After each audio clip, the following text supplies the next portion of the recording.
let alone, my manager. I don't know why she gave me the job. I just think she could tell that I was hungry and that I was in a place where I really needed something. And so she said, hey, listen, if you're willing to work hard here, you can actually make some pretty decent money and pay your bills and continue going to school. And, we'll see if we can help you out. And, my averages were low. I mean, my closing ratio when I first started was about 60%, and it was like that for the first 3 or 4 years I was in the business. My average order was $180. How many of you have already had your first sales? How many of your average order is higher than $180? Like, you only have to sell what, 2 knives to get over $200 on average, right? Mm-hmm. And so, I was selling like 1 to 2 knives to pretty much everybody on average, right? Most people. I'd sell a set here and there once in a while, but I'm a pretty slow learner, and so it took me a long time to get really good at this job. But what I realized was that if I did certain things, I could build success in this business. So I'm curious, how many of you just started in the last week? Raise your hand. Okay, cool. By the way, be proud. Raise your hand. Be proud. Be proud. Raise your hand. Yeah. All right. Any of you that know me, seen me work or seen me speak before, that's kind of a workout. I have you raise your hands a lot. Have you answer questions a lot. I'm gonna have you shout. I'm gonna have you jump up and do jumping jacks. With your canes. Oh, Just kidding. great. So, no, but I do that to keep you engaged, right? And also it keeps me engaged too. It also helps me understand who I'm talking to. So, how many of you started like a month ago? This is your first summer. You just started in the last month or two. Okay, cool. And how many of you have been around for like a year or two? Yeah, exactly, right? So, what's cool is I remember when I started. I remember when I was in your place. I started in the exact same place you were in. I went through an interview. I had to go through the training, except back then training was like 3 very long days. Today it's a little shorter because we've learned how to make it more efficient. Back then we didn't have the internet. We didn't have PowerPoints and flat screen TVs. Back then a flat screen TV was like a huge 5-foot tall box that was like 4 feet wide that you sat in your living room, right? That was the flat screen back then. And so my manager had like a flip chart, right? She had laminated sheets that she flipped over in the chart. That's how I learned how to sell Cutco. But what's funny is the demo book was the same, what you have there, right? The leads approach was the same. The demo that we do was the same. And, I did a few things that I think back then helped me become really successful. I built some habits, right? I didn't build them because I knew they were the habits of success. I built them because they were the things that my manager and other people who I looked up to in my office and in my division, in my region, advised me to do. And so by doing those things and doing them consistently, even though I wasn't very good at the job and I was a slow learner, what happened was that in time, I was able to find success in the business, right? And we fast forward now, I remember, when I started to get decent at the job, I remember setting the goal of like, what would be really huge for me? I want to be able to say that I made 6 figures selling knives in my 20s, right? And so for me, that was my reality, my situation at the time, and I eventually accomplished that goal. I remember after accomplishing that goal being like, holy crap, like I am the only person out of all my friends I know that's making 6 figures a year right now. And I got to travel 3 new places last year that I'd never been before. I got to, like that picture that you see right there, 15 years ago, my wife and I sat down and we made a list of places that we wanted to visit. And it was 2 notebook pages long, double column, right? So, 2 columns on each page. So it was like 4 columns long. That's like 120 places basically that we decided we wanted to go before we died.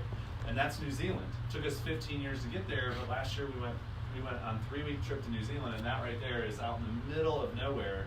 We're just driving and we see this beautiful lake and this beautiful beach, and we just stopped and that to me is like a memory of like 15 years of hard work to earn the privilege to be able to do that trip, right? And do it in a way where I didn't have to worry about how much money I spent, do it in a way where I didn't have to worry about how long I was gone. It was literally just about like, hey, let's go spend Thanksgiving in New Zealand. Let's do everything we've ever wanted to do while we were there, and let's make it a really epic trip, right? All paid for selling knives. It's pretty awesome, right? So, but I remember when I set that goal of being able to make $100,000, and I have friends that are out of college and aren't making that much, that have retired from the military or retired from a 30-year industry job or factory job that aren't making that much. What's awesome is I have friends that sell Cutco that have retired from the military that are making 6 figures selling knives. I have friends who, they're in they have grandkids and they have kids that are all grown up, and they're, selling Cutco part-time around being a grandma or being a grandpa and traveling around the country, and they're making $50,000, $100,000, some of them $200,000 a year in what most people would consider their glory years, because they're passionate about selling a great product to cool people.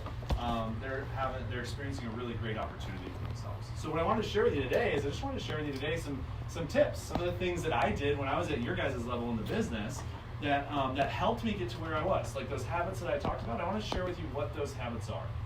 And I want to share with you how you can apply those same habits in your own life and in your own business to help you be successful.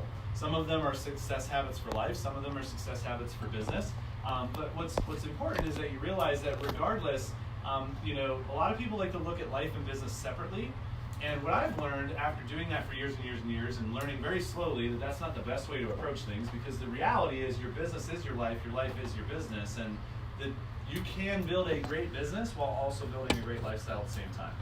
And I think one of the troubles that we have in the world today is that so many people believe that you must sacrifice your lifestyle to build a great business, or you must sacrifice building a great business to live a great lifestyle.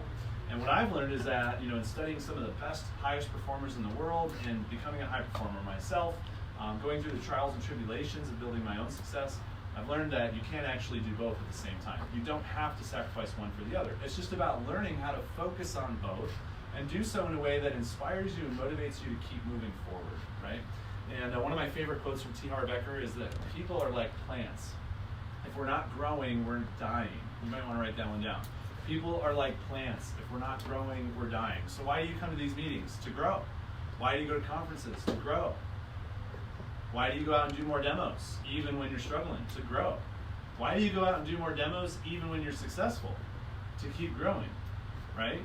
Because if you want to live and not just get by or go through the motions, if you actually want to thrive, not just survive, you've got to stay growing, right?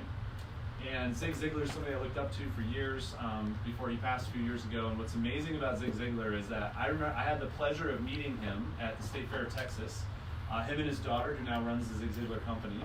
And one of the most amazing things about Zig Ziglar was that he sold Cutco like 60 years ago. Most people don't know that. Zig sold Cutco's door to door. So he came up to the Cutco booth. He was so excited to see us. He's like 90 years old, and the guy got up out of his wheelchair, hugged all of our people, shook our hands, and he immediately started asking us questions about what we were doing to be successful. And he immediately started sharing things that he'd learned over the years just to be of service to us. This is a guy who charges tens of thousands of dollars to do a speech. He's basically sitting at the Cutco booth teaching us, dropping nuggets on us left and right? And what I learned about him in that moment was that not only was he committed to contribution until the day he died, but I also know a friend who is a speaker that saw him speak on a stage, the same stage that my friend spoke on. And they were backstage. And what was interesting was that Zig was like 90 years old, getting ready to deliver a speech, and he was backstage rehearsing, getting himself prepared, going through his routine. And so he was challenging himself to grow into the best version of himself so that when he took that stage, he could deliver the best message possible and perform at the highest level for the audience that he was serving. And so the first thing I want to give you is just, if you want to be great at this job, just make sure that you're committed to growing. Stay focused. Whether you're doing great or you're not doing great or you're somewhere in between, no matter where you're at, keep coming to meetings, keep showing up for conferences. I've only missed one national training conference in my entire career. I've only missed 1 or 2 divisional conferences in my entire career, and there's a lot of conferences. Most companies, they do 1 conference a year if you're lucky, and most of that conference is spent on technical product-related stuff. When you come to a Vector conference, it's very rare Cutco's talking about products. It's almost all personal and professional development. It's almost all recognition and celebration of the success that we're having. It's almost all people who are successful teaching what they're doing to be successful. Whereas in most industries, most of the top salespeople don't actually share what they're doing to be successful because, it's cutthroat or they're worried about other people taking their business. They're in the scarcity mindset. So you're in a business right now that is abundant mindset.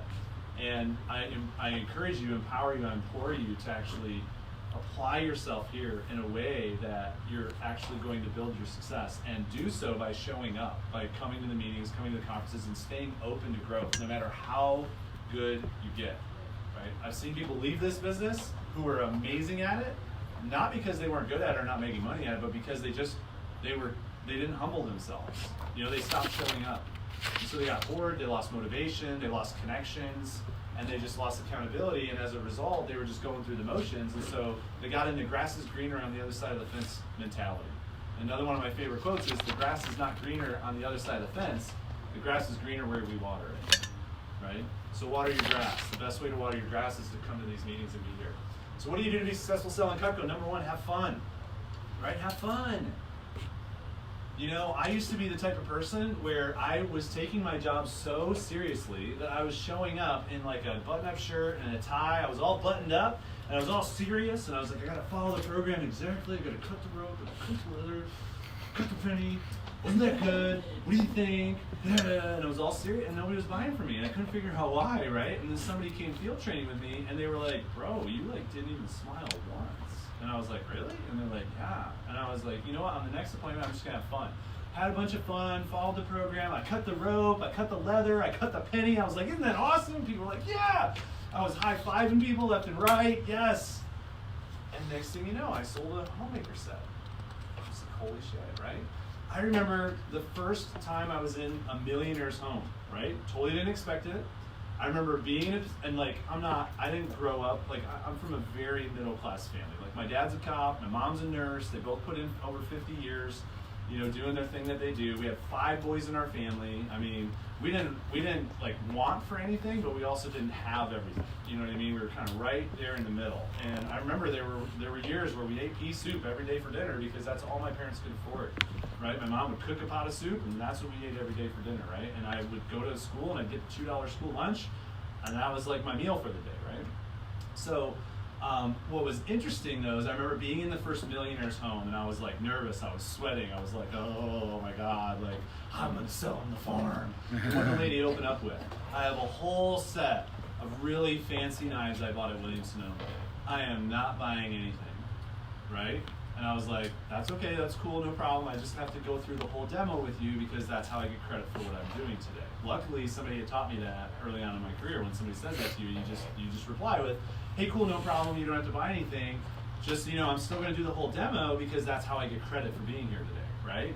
So, and she probably said to me 50 times, every time we cut leather, and I was like, isn't that awesome? She'd be like, yes, but just so you know, I'm not buying anything because I really like the knives that I have. Okay, cool, no problem, right? We just had that conversation, I think, literally 20, 30, 40 times throughout the demo, right? And then I got to the end, and I had just learned how to sell ultimates and stuff like that, so she was one of the very first people that I closed on an ultimate set. And I did the whole thing where I was like, hey, so I wouldn't be doing my job if I didn't ask you this question. If you were to get a set today, would you want to get the ultimate with the flatware or the ultimate without the flatware? And this is back when Cutco was promoting a package where it came either way, right? And she was just like, I would go with the one with the flatware. And I was like, okay, cool. So if you do that today, that actually qualifies me to give you an entertainer pack for free to go with it. So I wouldn't be doing my job if I didn't ask, do you want to go ahead and get that today to entitle yourself to that free entertainer pack with it? And she was just like, you know what, I think I will. And I was like, what? Are you sure? Right? And she was like, yeah, of course, absolutely. And I was like, well, you said 50 times you already have a good set of knives. Why are you getting this set of knives now? And she's like, well, because I really like the flatware. And if that's the only set that comes with the flatware, then I want that set so I get the flatware. And I was like, holy shnikes. If you just follow the program and you just have fun, this shit works, right? Pardon my language, but it's so true, right? And I remember that lady, I was nervous, but all I did was I focused on having fun, the whole time. I didn't let the fact that she was shooting me down at every corner and every chance that she got, I didn't let that deter me from still having fun with her that day, by still cracking all the corny jokes, by still, getting excited about cutting the leather and cutting the rope and cutting the penny. I still closed exactly the way the closing is written in the manual. I still did everything I was supposed to do. And then she spent, back then was $2,500. Nowadays it's like $5,000, right? So pretty amazing, right? And that was like in the very beginning for me. I mean, it was within my very first year selling Cutco. And that was the first Ultimate I ever sold, right? And I used to call my manager after every appointment, and she'd be like, how'd your appointment go? And I'd go, oh man, it was great. They were super nice. We had this great demo. I almost sold a homemaker. And she'd be like, cool, what'd you sell? And I'd be like, well, they're going to think about it. And, I'm going to call them back next week. And after doing that about 15 times, my manager finally said to me, Josh, stop telling me you almost sold a homemaker. What's true is you almost sold a trimmer, but you didn't even sell that. So how about you start selling the homemakers instead of just getting the promise orders? And I was like, oh, damn. I didn't feel good about it, right? But I remember walking into or calling her after that Ultimate sale. She's like, how'd it go? And I was like, well, I almost sold a Cutco kitchen. She's like, here we go again. And I was like, she's like, what'd you sell? And I was like, I sold an Ultimate with flatware. And she was like, that's awesome! Way to go! But I remember it was all about having fun and just following the program. So remember those things. Cutco's been doing this for 70 years now, guys. They know what works. And there have been times where I say to myself, like, I'm pretty sure I have a better way of doing this. And what's funny is anytime I've ever tried to do it the better way that I figured out, my results go down. And then as soon as I start reflecting on that and figuring out, like, well, what's changed? Oh, you know what? I'm off program. And so every time I get back on program, poof, things go right back up. So just trust in the process. Write that down. Trust in the process. In anything that you do in life, if you're receiving training and you're not having to figure it out all on your own, trust in the process. Right? It works. So here's another thing. This will help you sell more stuff. Ask great questions. Ask really great questions. So the demo setup, you get some questions in there that are good introductory questions. They get you warmed up to having conversations with people, right? But here's the deal. When you're working with people that you know, it's really easy to do the demo as is and not ask a lot of questions and still do well, still get sales. Because people know you, right? They're comfortable with you. They trust you. But as you work your way into your friends and family's referrals, and then you start seeing them and getting their referrals, and eventually you kind of work your way into these layers and layers of people. Eventually you're out in the world, and everybody you're doing demos and service calls and showing Cutco to are people you've never met before, and you have no connection to them other than maybe the person that referred you to them, who you met one time and maybe sold some knives, right? So as you get further and further out into the network, you have to become really skilled at getting to know people. I was the type of person in college where I would walk into my first day of new classes for the semester, and I would think to myself, oh wow, look at all, full class, there's all these cool people. I'm gonna have so many friends by the time I'm out of this semester, right? And I'd get to the end of the semester, and guess how many new friends I'd have? 0. And it was just because I was socially awkward. I wasn't comfortable around people that I don't know, and having conversations with people I don't know, and introducing myself to people I don't know. I always liked the cute girls in college, but I never had the confidence, and I definitely wasn't comfortable walking up and starting a conversation with somebody, especially if it was a girl that I thought was cute, right? So luckily, my wife is the one who asked me out, right? Because even after years of selling Cutco, I was still not, socially awkward when it came to talking to females. So I still am today. So no offense. Okay. But the point of it is that what I really loved about Cutco is that it's really saved my life. It's taught me how to become comfortable in situations where I'm around a bunch of people that I don't know. It's taught me how to get really good at just being curious and inquiring with people. So I want to give you a list of questions that have helped me on my demos and my appointments. Just connect with people better. And also, these are questions that not only help you get to know people better, but they're also questions that keep you on point. They keep you on task. They give you the information you need to know about the customer to help them make the decision that's best for them, right? And anytime you can come from a place of hey, I'm here to help you. I want to help you do what's best for you based on the cooking that you do, based on the budget that you have, based on the kitchen that you're in. That builds trust. And the more trust you build, the more likely it is that you're going to sell. In fact, I'll give you something one of my millionaire mentors gave me, my very first millionaire mentor that I ever met. We asked him a question. hey, like, how do you get salespeople to be successful? And he said, I teach them the 4 steps to a sale. So I'm gonna give this to you really quick. I'm not gonna explain it, and then I'm gonna dive into these questions. But Joel Kahn taught me the 4 steps to a sale. Like me, know me, trust me, pay me. People have to like you before they want to get to know you, and that you got to make a great first impression. And then people have to feel like they know you before they're ever going to feel like they can trust you. And that's where questions, and every time you ask a question and somebody answers it, you're building rapport, right? You're creating connection when you're asking and answering questions with each other. And then people have to trust you before they're ever going to give you their money. I mean, do you ever give your money to anybody you don't trust? No, not at all, right? And so you can do all 4 of those steps out of order, but if you do them out of order, it doesn't work quite as well. You can do 3 or 2 of those 4 steps, and you might get some sales, but you won't get as many sales as you will if you follow all 4 steps in that order. Like me, know me, trust me, pay me, right? So let's talk about the questions. So here's the questions I love to ask. How long have you lived here? And what do you like to do for fun? So when I'm building rapport with people, getting to know people, I want to know, how long have you lived here?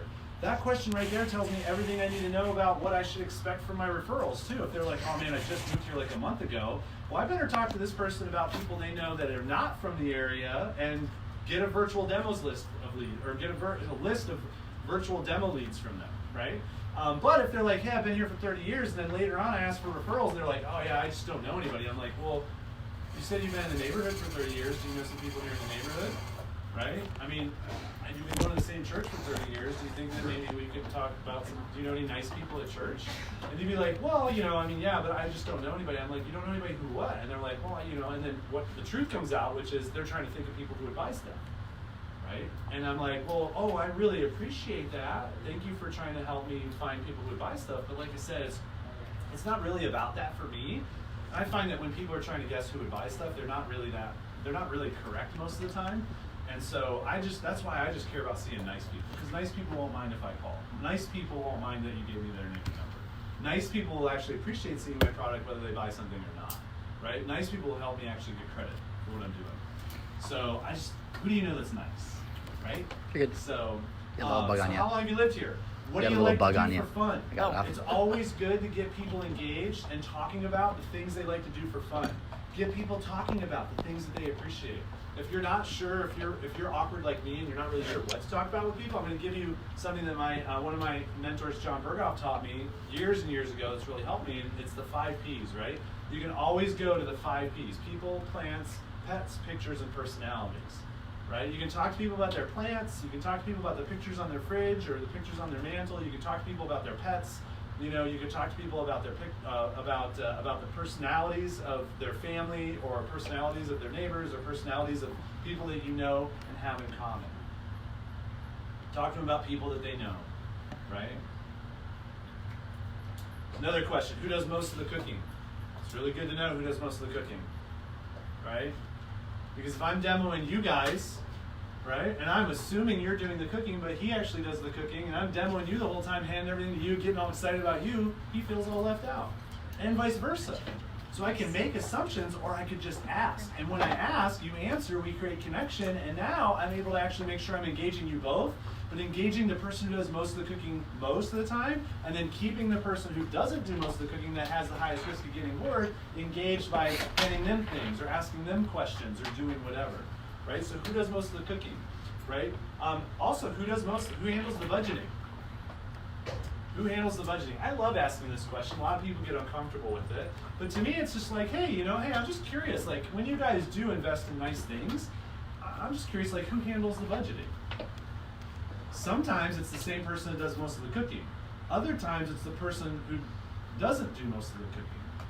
And so it's really good to just know who I should be speaking to about certain things, who I should be kind of giving my attention to. Because if I'm like, well, hey, do you think like if this $1,500 set of knives can fit in your budget? And you're like, yes, but the budget person is them, and they're like, oh, hell no. That is definitely not it, right? I'm barking up the wrong tree, and I'm not creating connection and trust with this person, right? Because I'm assuming that the person who does the cooking does most of the budgeting. So it's just good to find these things out, because it can inform how you'll actually communicate with the people that you're demoing, right? Another good one that I really, really love: do you ever cut blank? Or do you ever cook blank? Hey, and instead of being like, hey, this is the trimmer and it's great for cutting tomatoes, Instead, I just twist that question around. Hey, I'm just curious, do you guys ever cut up tomatoes? Oh, great. Well, the next knife in your set is the trimmer, and it works great for that, right? But if you're like, no, I hate tomatoes. I'm like, oh, okay. Well, do you ever trim fat off chicken? Oh, you do? Great. The next knife in your set is the trimmer, and it's going to be perfect for slicing the fat off the chicken, right? Hey, I'm just curious. Do you ever make sandwiches? No, not really. We're gluten-free. Oh, okay, cool. Do you ever make gluten-free lasagna? You do? Or quiche? Great. Hey, the next knife in your set is the spatula spreader, and it's going to work great for all those things. Nugget. Right? And so by asking, like, do you ever do this? Do you ever cook this? Do you ever cut this? I'm able to identify and create their connection with the actual pieces I'm going to show them. And now I'm talking with them. Now I'm creating ownership in their set versus just pitching them a set and selling them a set, right? Instead, I'm actually now suggesting a set for them based on the things that they do in their kitchen. So we get to the end and we get to closing and I'm like, oh wow. And I was able to find something that they cook or cut that they would use each knife for, instead of just telling them what every knife in the set is for. In that moment now when I'm like, hey, would you see yourself using that homemaker set? They go, oh yeah, absolutely. I mean, that seems like the perfect set for me. Okay, cool. Are they more or less likely to buy it? More likely, right? So because I asked those questions and then I introduced those pieces in a way that they now understand how they'll use them, right? Where they actually own it because they're saying, yes, I do those things. Oh, cool, here's the perfect tool for that. And you're like, oh, great, that'd be awesome. Right? So if you could design the perfect knife, what features would you want it to have? Love this question. So right before you go into features and benefits of Cutco, right? Thermal resin handle, wedge lock handle, double D edge, 440A steel, just all these things, right? Before you explain those things, I like to pause and ask the question, hey, I'm just curious. We're right after jump knives. Hey, I'm just curious, like, Damien, if you were to design the perfect knife, what features would you want your perfect knife to have? Nugget. Yeah. And in doing that, guess what people are going to say? What do you think they're going to say? I want to be sharp. Forever. Yeah, I want it to stay sharp. What else? Easy to handle. Yeah, comfortable, right? Easy to hold, easy to handle. What else? Easy to clean, right? Dishwasher safe, easy to clean. What else? You guys ever seen any rusty knives on your demos? Yeah, people hate when their knives rust. They love knives that don't rust. Like all these, by the way, what knife brand has all of these features and more? It's not a hard question. I want you guys all answer it on 3, right? All at the same time. I'm going to count to 3. You guys all answer. What knife brand has all of the best features in the world? So whatever they say, it will be the perfect knife for them. What is it? 1, 2, 3. Cutco. Exactly, right? So think about that, right? Asking that one question gets them to express all the perfect things, and then when you show them Cutco, you can be like, oh my gosh, you're going to love Cutco because you want your knives to stay sharper a lot longer. Well, our double D edge stays sharp for 5 to 10 years. How long do your knives usually stay sharp? 2 to 3 uses, right? Yeah, or 2 to 3 months, or 2 to 3 years, right? So whatever, when you introduce it, you get super excited about the things they care most about. And then, then you can just kind of breeze over the other things. You still tell them the things, but you don't have to spend so much time on them because you just spend most of the time on the things they're most excited about, right? And if like somebody is like, oh man, the number one most important thing I care about is how sharp it is and how sharp it stays, I'm gonna be like, oh my God, listen to this. This knife right here is perfect for carving the turkey. And the great thing is, if you're only using it 3 or 4 times a year to carve like the hams, the turkeys, the briskets when you barbecue and entertain your family at the holidays, the best thing about it is it's gonna stay sharp for decades before you need to sharpen it. And I know that's really important to you. So you're really gonna like that. See, now by asking strategic questions and getting the answers, now you're able to frame your conversation and talk with the customer in a way where it's not salesy. It's really just all about like, I'm listening to you, and now I'm positioning my product as the perfect solution for everything that you hope and dream that you eventually can have. Would you see yourself using this set? Great question, right? Would this be something that you could swing in the budget without breaking the bank? Would this be something you could see yourself swinging in the budget without breaking the bank? If a customer says yes to that question before you ask for the order, that's a really powerful place to get them, right? And if they say, well, honestly, I really don't think that would fit in our budget, Well, now I haven't asked for the order, so instead of asking for the order and handling objections, I could actually just go, oh, okay, cool. So I'm just curious, like, if you were to get some knives today, what would fit in your budget? How much would you feel comfortable spending? And then they say, well, that's $1,500. I mean, I'd feel comfortable spending $1,000. Oh, cool. Let me show you our $1,000 set. Show them the galley, perfect set. Offer to buy them the shears to go with it for free. Perfect. And then boom, you're off to the races, right? And the order that you asked for was the perfect order for them. Just because you asked a simple question, like, hey, if you were to do this, could you swing in the budget without breaking the bank? What if there's not, like, what is it that's really holding you back? I love this question because sometimes you ask for the order, right? And then they're kind of hemming and hawing, or they're not really sure, or they're asking you, like, do you have a card? Can I just call you back? Like, whatever question they ask, my answer is always like, yes, absolutely, I can give you a card. Yes, I'll definitely give you my information. Yes, you can definitely call me back. But if you don't mind me asking, seems like you really like this, so it seems like you really need it. If you don't mind me asking, like, what is it that's really holding you back right now? And it's amazing how when you ask that question, people answer it. They'll be like, well, honestly, like, we got all these other things going on, or honestly, I'm just not really sure, or honestly, I don't know what's worth the knives. They'll tell you everything you need to know about how you can do a better job for the next person, and also what it is that it might take for you to find a solution for them. And then, another great way of framing that same question is, what is it that you're still unsure about? Hey, you know what, Sally? It seems like you really like it. It seems like this is the perfect set for you. It seems like this could fit in the budget if you really wanted it to. There's still something that's that you're still not sure about. So I'm just curious, like, what is it that you're still unsure about? And I learned very early on in my career that I used to be the type of person where I would shy away from asking tough questions, right? And in doing so, I would leave houses all the time, and I felt like I'd done a really good demo, and they were really interested, but for some reason they still just didn't buy it, and I didn't know why, right? And I always felt kind of weird about that. I never felt good. I never felt like I was doing a good job. And it wasn't until I started asking this question that I got people to open up about, like, what it was that was really holding them back. If you have fun, you ask good questions, you get to know people, you follow the program, and you ask good questions like this, what happens is you build trust. And when you build trust, people feel comfortable with you. They feel comfortable talking about their money.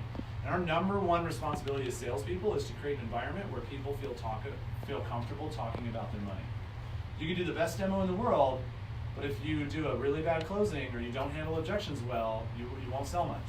You can do the crappiest demo in the world, but if you have the best closing and you know how to create, like, you're comfortable talking with people about their money and dropping down and handling objections and everything, they'll buy the whole world from you even though your demo sucked. Right? I've actually had customers tell me that. Well, their demo sucked, but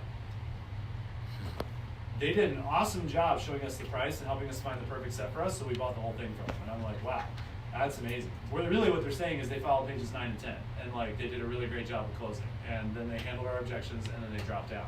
Those are our technical terms, customer terms. They just did a really good job taking care of us, right? So ask the good questions. And it was when I became comfortable asking the difficult questions that I started getting places with customers. And if there's ever a question that you're not yet comfortable with asking, this is what I've always done. It's really helped me out. Just preface it with, if you don't mind me asking. As soon as you say, hey, you know what, John, if you don't mind me asking, like, it seems like you really like this, so I'm just curious, like, what is it that's really holding you back right now? When you preface it with, if you don't mind me asking, if somebody does mind you asking, they're gonna go, well, actually, I do mind you asking. Okay, cool, hey, no problem. I didn't mean to offend you, I'm not trying to be pushy. But very rarely does that happen. Like, I think it's happened maybe 2 or 3 times in my entire career. And the one time, it was with a guy who is like a backwoods, like, redneck guy in my hometown who had a gun on the table and was, like, pretty pissed that I was there. And I'm like, bro, you invited me in. Like, I don't understand what the issue is. He's like, well, you showed up with knives trying to sell me stuff.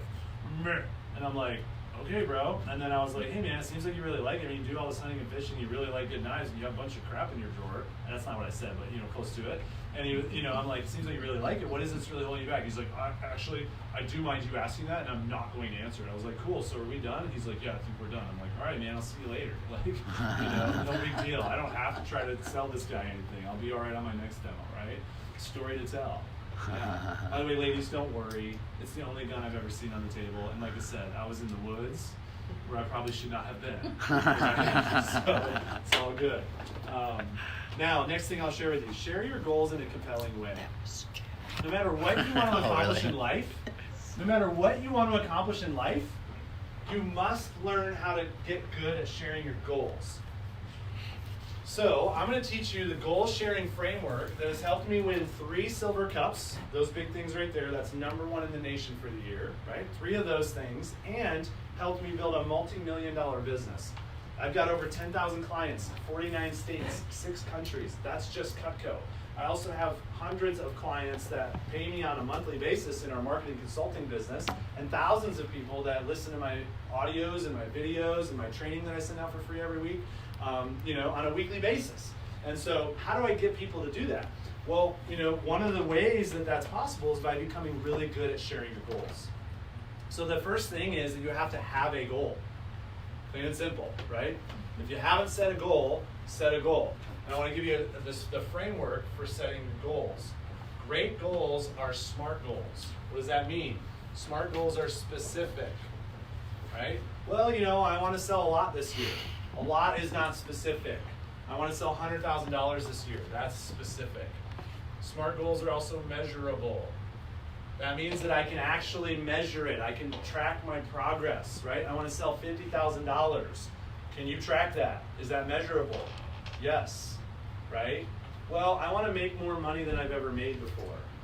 Okay, it's specific, but it's not really measurable because how much money have you made before?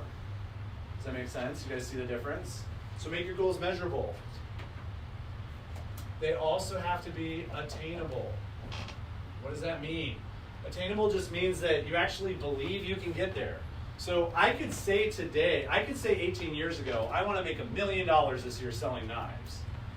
And the reality is that, well, it's possible, but is it attainable when I'm brand new and have no skills, don't know what I'm doing, and just finished training?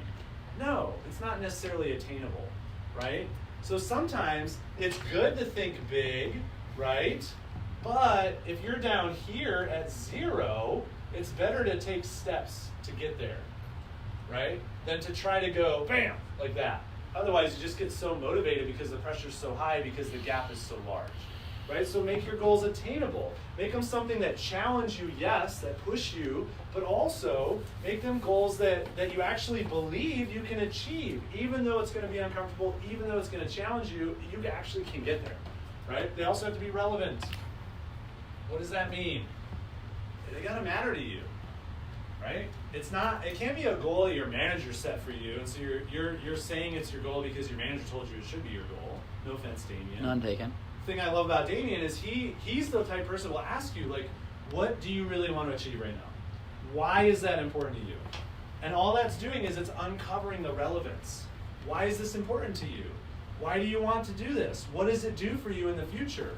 Make your goals relevant. Something that you care about, something that actually matters. And finally, they have to be time-bound. What does that mean? There has to be a deadline. Every goal has to have a deadline. So anytime I set a goal, I run it through this framework, through this filter to make sure that I've got all these boxes checked. As soon as I've got all these boxes checked, then I create my compelling goal-sharing statement. So I'm going to give you guys what I've done on demos and service calls for years when I'm with customers at the booth, when I'm with customers in home on appointments, which I'm going to do an appointment Saturday morning. I just said it right before I walked in here for this meeting. But when I share my goals with her, this is how I'm going to share my goals with Claudia on Saturday morning. Hey Claudia, before we dive into the demo, I just want to take a quick moment to tell you a little bit about me and how you're helping me out today. Write that down. I'm going to say it again.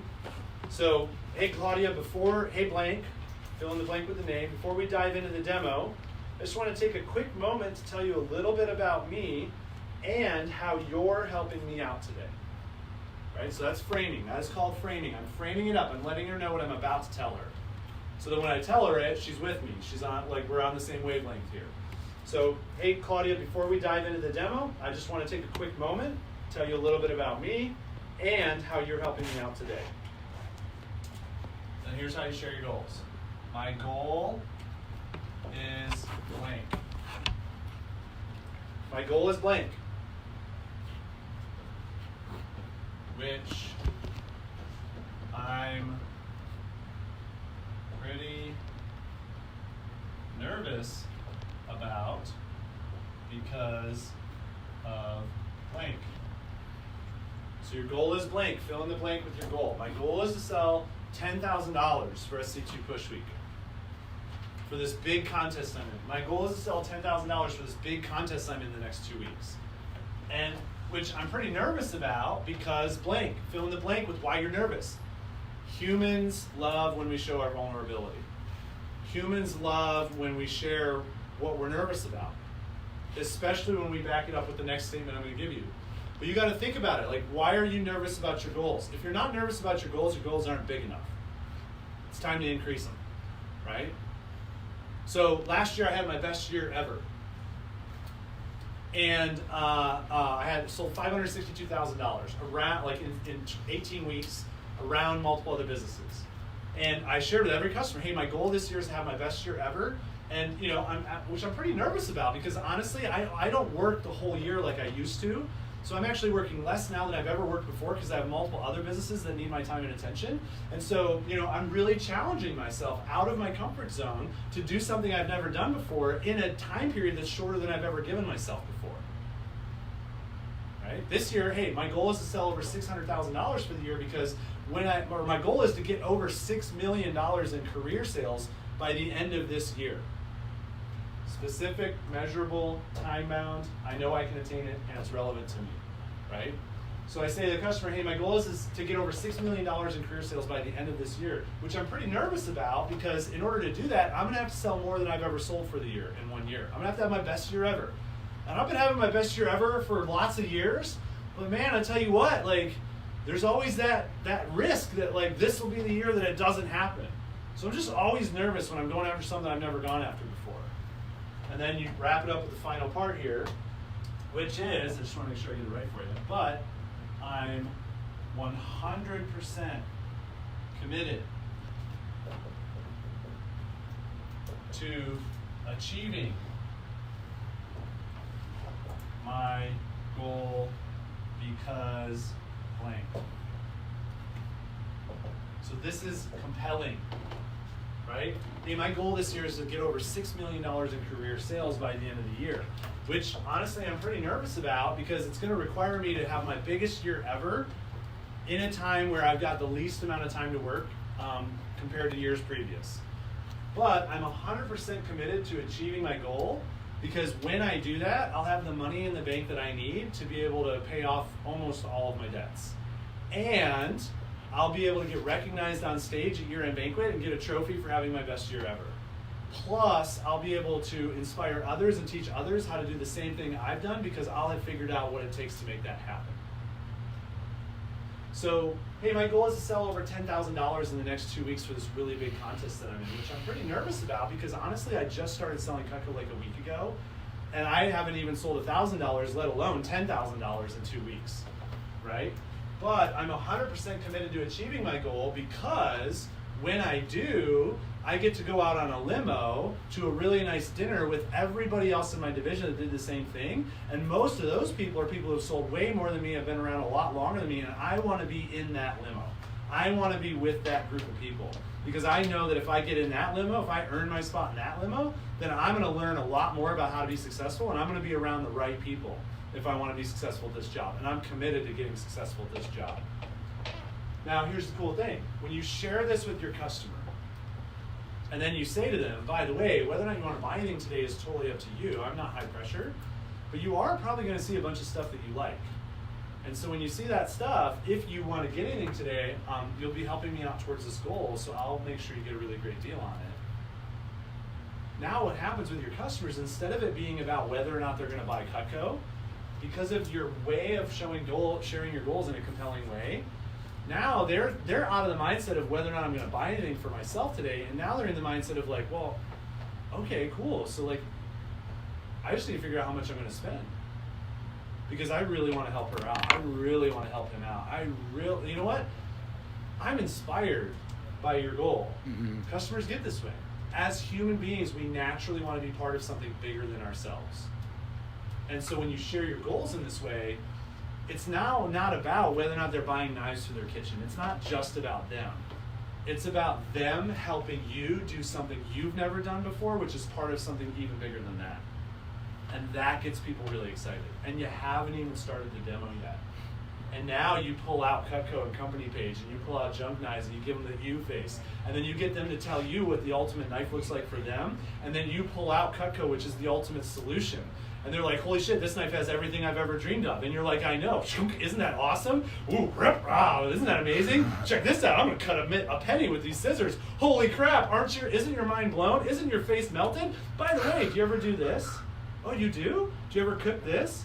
Oh, you do? Do you ever cut that? Oh, cool. Well, here's the perfect knife for that. This is the perfect knife in your set. Oh, hey, by the way, can I show you the set really quick? Yeah? Okay, you want to see how much it is? Yeah? Awesome, okay. Oh, hey, by the way, does that fit in your budget if you were to get that set today? Oh, it does? Great. Would you see yourself using that set? You would? Awesome. Well, hey, I wouldn't be doing my job if I didn't ask if you want to go ahead and get that set, get those free scissors that go with it, that cut that awesome penny. What do you think? Oh, you do? Great, hey, you're helping me out towards my goal. High five. Let me show you some other shit. See if you want to help me out some more. You guys see how it all kind of stacks up and so adds together? awesome. Right? Now, obviously, I'm oversimplifying the whole thing right there, but I'm hitting all the major points and all the things we're talking about today. These are the things that when you sprinkle them into your demo and you're committed to following the program, which is the foundation, these are the things that help you sell even more, right? So, in the end, it's all about your level of belief and taking this job seriously. You know, when I started, I had to make money selling Cutco. I was on probation with multiple courts. I was on my own in a city 3 hours away from where I grew up. I had no business getting into business. I never sold anything legal, like I said before, right? I had to make $1,200 a month, which 20 years ago, it's probably like $2,000 a month in today's numbers, right? And so that was what I had to make just to survive. So I needed to become successful. It was a necessity for me, and that's part of the reason I'm here today. Now, obviously, I mean, I've been making $250,000 a year just selling knives. I don't really need the money anymore. It's not the reason I'm here anymore. But I'll tell you that I'm really glad that was the reason I needed to get successful with it when I started, because it's what kept me in the business. I had to treat this like a job. It couldn't be a hobby for me. It couldn't be part-time for me. I had to be serious about it. So, the opportunity here is real. I mean, there's a guy in our business who's going to make $500,000 selling knives this year. Selling knives. That's like CEO money, people. Seriously, $500,000 in a year. That's CEO money. If you're a small business owner, a really successful small business owner, right? I know business owners that sell millions of dollars a year and take home $100,000. For you to go out and sell $1 million worth of knives, have that real opportunity in front of you, I mean, it takes time, it takes energy, it takes commitment, it takes years of experience to get to that level, but that's the opportunity that exists. And the only limitation on that is you. How big you think, how big you believe, and how long you act.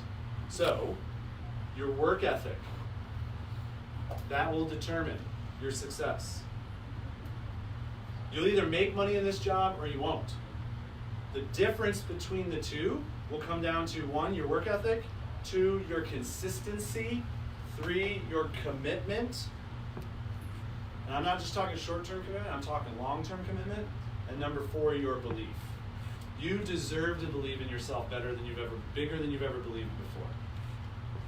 And if you want to be great at this job, make your commitment and make it long-term. If you're in college, make it till you get out of college. If you're retired, make it until you die.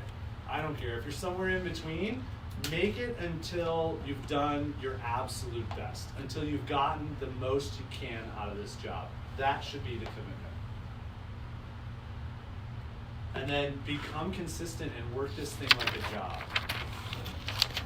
You know, if I was working at McDonald's and I just showed up whenever I felt like showing up, and it didn't show up when I scheduled myself to show up, just because I didn't feel like it, I would not be working at McDonald's anymore, right? So remember, you are the CEO of your business, but don't allow the fact that you are the CEO of your business to be the reason you go out of business, right? Hold yourself accountable. Think like, if I was the CEO of a business, what would I expect my number one salesperson to do on a daily, weekly basis? How would I expect my number one salesperson to show up? And then do those things because you're the CEO, but you're also the number one salesperson in your business. So do those things. And I'll leave you with this. My guiding mantra for me personally has been that my guiding mantra, because remember, I'm a slow learner. It took me a long time to become successful. I was below average for many years. My guiding mantra was I believe in my ability to figure it out. I remember the first time I had to make a phone call. You guys were all there, right? Scheduled that first appointment. I was sweating balls. I was on my bed. I was curled up in a little ball with my list. And I was like, oh my God, am I really going to do this right now? And there was that moment where I was like, I don't know if I want to. What if they say no? What if people get mad at me? What if people don't care? What if I suck? And I'm so glad I had a little voice in the back of my head that came in right behind that other voice and said, there's only one way you'll find out. Make the fucking call. And so I made it. And you know what? I called that person, they set an appointment. And I was like, woohoo! I set 9 appointments that night. And I'm really glad that happened, right? I remember I got in a car accident. Like I was on the way to a demo. And some lady from the left-hand lane turned right into a parking lot, and I was in the right-hand lane. And I was like, holy crap, there's a huge truck coming after my tiny little car. Woo, right? And I swerved off the road, and I ran into a telephone pole. And I called that lady, like shaking, all nervous. I'm like, oh my God, I just got in a car accident. And she's like, oh, that's okay, we can reschedule, blah, blah, blah. And I was like, hey, it's not that bad of a thing. I think after I talked to the police officer, and after all these things, like, I think I can still make it to your house. I just should be a little late. She's like, great, no problem. You don't have to come over if you don't want to. And I was like, no, it's actually the thing I need. So I went to her house and I sold her like $500. Right? I could have very easily checked out. But instead, I stayed checked in. I believe in my ability to figure this out. Right? I remember the first customer who called me pushy. Right? She didn't call me pushy, she called me pushy to her friend. And her friend who referred me to her called me and was like, hey, listen, I need to let you know this. And I was like, oh my gosh, I wasn't trying to be, I didn't realize I was being, but I just didn't know, right? But I believed in my ability to figure it out. Because I didn't want to be a pushy person, I also didn't know how not to be pushy. I believed in my ability to figure it out, I didn't let it discourage me. I remember the first time I tried to have a 10K push, it took me 5 years to sell $10,000 in a push period, right? Again, slow learner, I just don't do good at the beginning. But I believe in my ability to figure it out. And eventually I had a 10K push, and I had a 20K push, and I had a 30K push, and I had a 40K push, and now I've had multiple $50,000 push periods. I gotta tell you guys, this isn't to brag, it's just to let you know, it's really nice when you make $25,000 in 2 weeks. It's really nice when you make what a lot of people make in a whole year, you make in a month. It takes hard work, it takes consistency, it takes belief, it takes treating this job like a job to get to that level. But if I can get there, coming from where I came from, you guys can get anywhere. Seriously, you can do anything. So go do it. Have fun. Thanks for the time. Wow, dude, thanks for that.